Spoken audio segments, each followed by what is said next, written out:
Hello everyone, I am Ariel Bernardino Delamin from Group 9, and the assigned topics that we will discuss is all about environmental ethics. But before I start, I want to introduce my group mates. First, Mark Anthony Mutia that will discuss the climate change and sustainable development. And also Brexter Salazar that is assigned to discuss the human being as a dweller by Erazim Kuhak. Environmental ethics.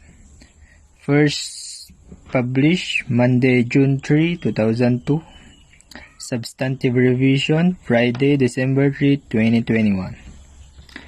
Environmental ethics is the discipline in philosophy that studies the moral relationship of human beings and also the value and moral status of the environment and its non-human contents. Environmental ethics is a branch of applied philosophy that studies the conceptual foundations of environmental values as well as more concrete issues surrounding societal attitudes, actions, and policies to protect and sustain the biodiversity and ecological systems. Environmental ethics has emerged during the early 1970s when environmentalists started urging philosophers to consider the philosophical aspects of environment problems. Environmental ethics considers the ethical relationship between humanity and non-human world that leads by Rachel Carson and Murray Bookchin. Holmes Roulston III is known as the father of environmental ethics for his bold and profound contributions to intersections of modern science and religion. And why environmental ethics is important? Environmental ethics are a key feature of environmental studies that establishes the relationship between humans and the earth. With environmental ethics, you can assure that you are doing your part to keep the environment safe and protected. Climate change and sustainable development. The links between climate change and sustainable development are strong. Poor and developing countries, particularly least developed countries, will be among those most adversely affected and least able to cope with the anticipated shocks to their social, economic, and natural systems.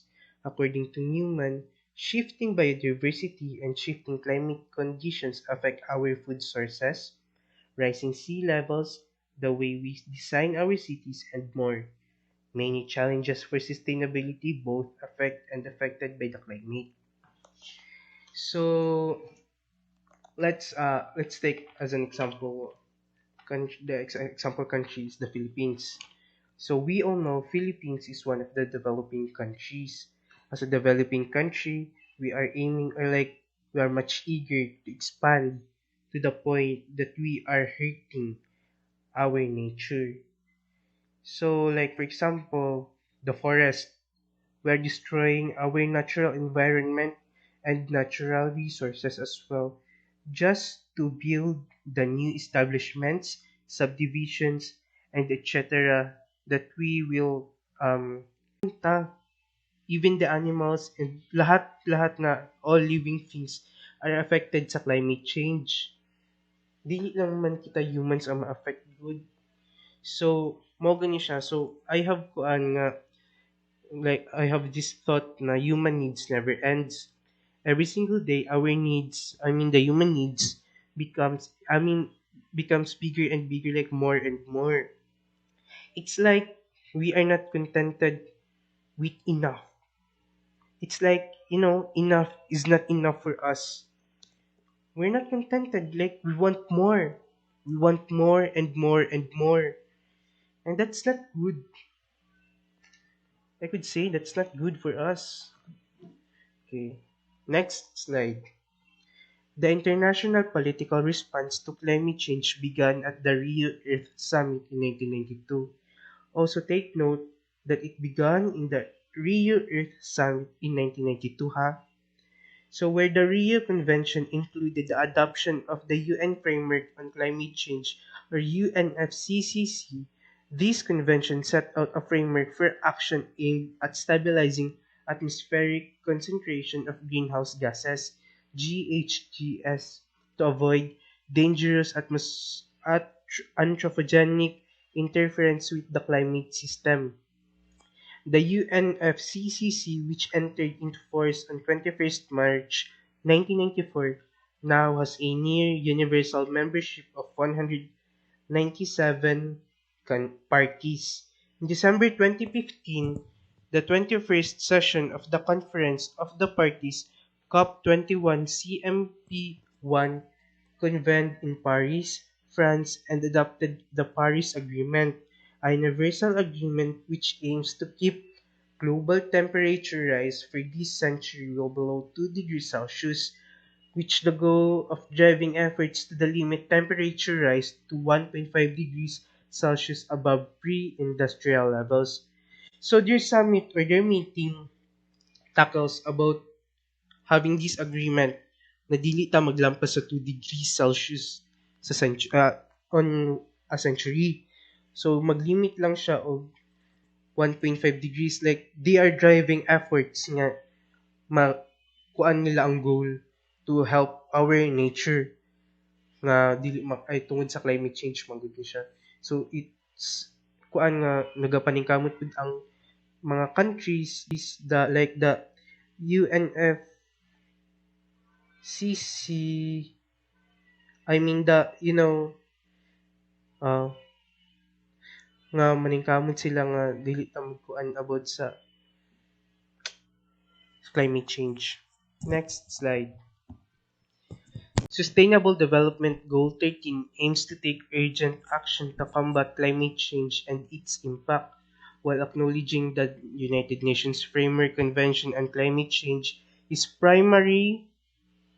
insti- primary international intergovernmental forum for negotiating the global response to climate change. More specifically, the associated target of SDG 13 focus on the integration of climate change measures into national policies, the improvement of education, self-awareness raising, and institutional capacity on climate change mitigation, adaptation, impact reduction, and early warnings. Mm, very self-explanatory na kayo niya mong PowerPoint. If you'll just take time to read it, masabtan niyo mo siya tarong. So, next slide. According to Newman also, the other biggest misconception, misconception rather, about sustainability and climate change is that zero is the answer.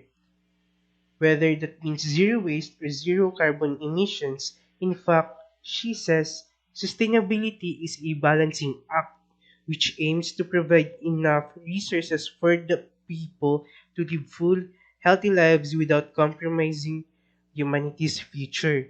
It could be useful to keep the definition of sustainability in mind as we work to climate change. So,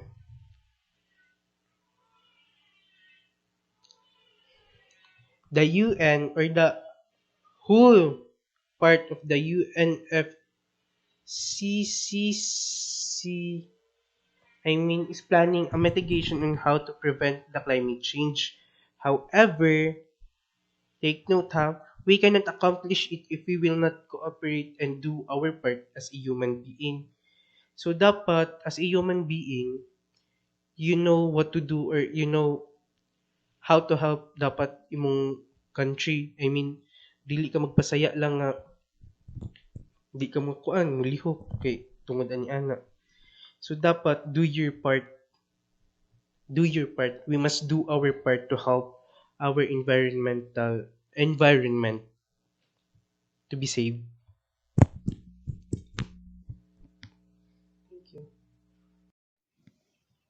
Good morning, everyone. My name is Brexter Salazar, and I will discuss the COAC and the human being as a dweller. COAC sends out a call for us to take our place as a dweller in the nature. Dwell implies that we earth as our home.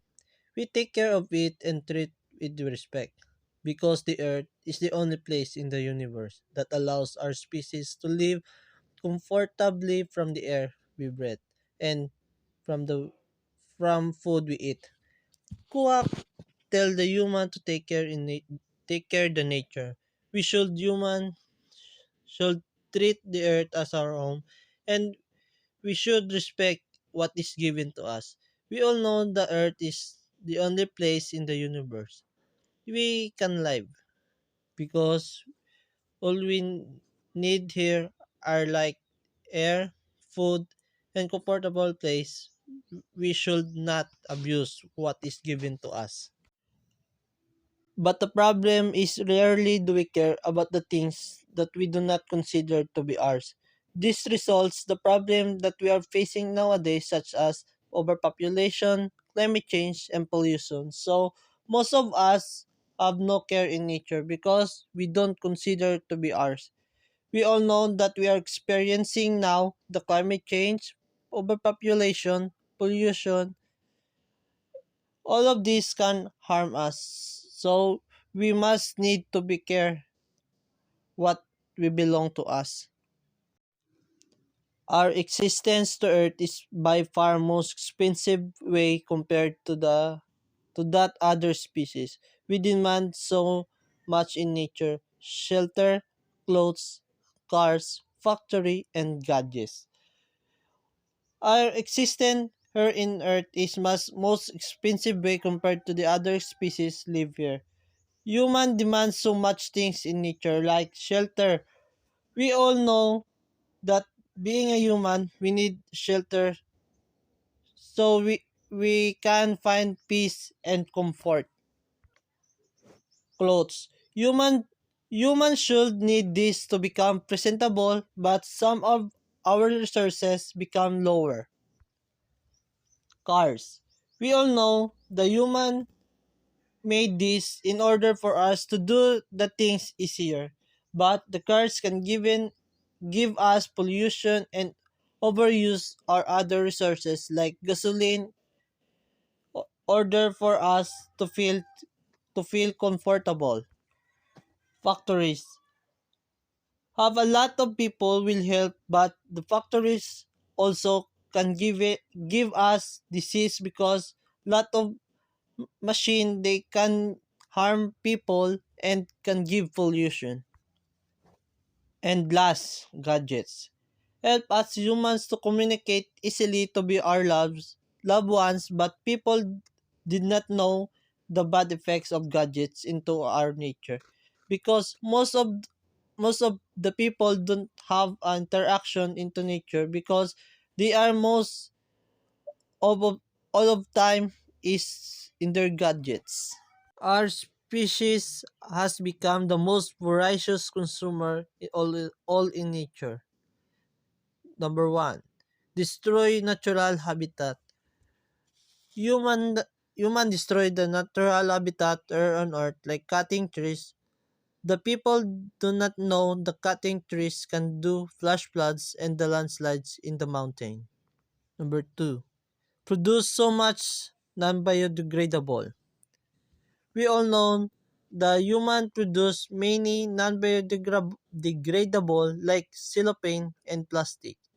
If the human burn plastic, it will be harm in the environment because burning plastics and cellophane can cause air pollution. And last, test our medicine to oblivious animal to cure our disease. The human abuse other animals because the animals is the testing thing of the people if the medicine is effective or not in the animals. If it's not effective, the animals are first get the disease or die, not the people. This is the conclusion. Environmental ethics is the philosophical discipline that considers the moral and ethical relationship of human beings to the environment. There are some approaches to the environment: anthropocentrism, that philosophical viewpoint arguing that human beings are the central or most significant entities in the world. Biocentrism. Unlike anthropocentrism, biocentrism places greater importance of living components of the environment, including living individuals. And ecocentrism. It is considers both living components and non-living components equally important, especially when making decisions regarding the environment. The main difference between anthropocentrism, biocentrism, and ecocentrism is their focus. Anthropocentrism considers humankind as the central element of existence, while biocentrism considers all living components of the environment as the central. And ecocentrism focuses on the ecosystem as a whole. And there are some philosophers that have a big respect in nature. They are Paul Taylor. Taylor agrees with biocentrists that all living things, both plants and animals, have inherent value and deserve moral concern and consideration. Aldo Leopold offer an ecologically based land ethic that rejects strictly human-centered views of the environment and focuses on the preservation of healthy, self-renewing ecosystems.